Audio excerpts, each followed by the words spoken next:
বহুত দিন ঘৰত থকাৰ পিছত আজি ৰুম পালোহি আৰু এয়া ঘৰৰ পৰা কি আনিছোঁ বেগটো উলিয়াই লৈছোঁ আৰু এফালৰ পৰা বস্তুবোৰ চাই গৈছোঁ মায়ে ঘৰৰ পৰা বহুত বস্তু দি পঠাইছে তাকে বোলো চাওঁ কি দি পঠাইছে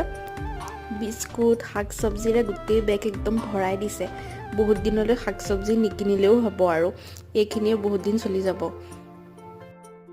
টিফিনত আকৌ ৰাতিৰ কাৰণে মাছো দি পঠাই দিছে ৰাতি খালি ভাত বনালে হ'ব আৰু মাছ হৈয়ে যাব